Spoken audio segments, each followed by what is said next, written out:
France যুক্তরাজ্যের পর এবার ফিলিস্তিনিকে স্বাধীন রাষ্ট্রের স্বীকৃতির পরিকল্পনার কথা জানিয়েছে কানাডা।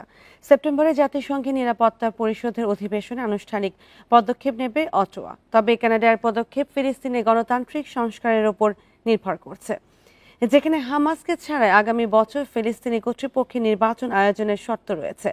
বুধবার কানাডার প্রধানমন্ত্রী মার্ক কার্নি জানান, গাজায় মানুষের দুর্ভোগের মাত্রা অসহনীয় এবং দ্রুত এই পরিস্থিতির অবনতি হচ্ছে। অটোয়া দীর্ঘদিন ধরে শান্তি প্রক্রিয়ার অংশ হিসেবে ইসরায়েল ফিলিস্তিনি দ্বিরাষ্ট্রীয় সমাধানের প্রতি প্রতিশ্রুতিবদ্ধ বলে জানান তিনি। এদিকে কানাডার পরিকল্পনার সমালোচনা করে ইসরায়েল বলছে এটি গাজায় যুদ্ধবিরতি এবং জিম্মি মুক্তির প্রক্রিয়াকে ক্ষতিগ্রস্ত করবে।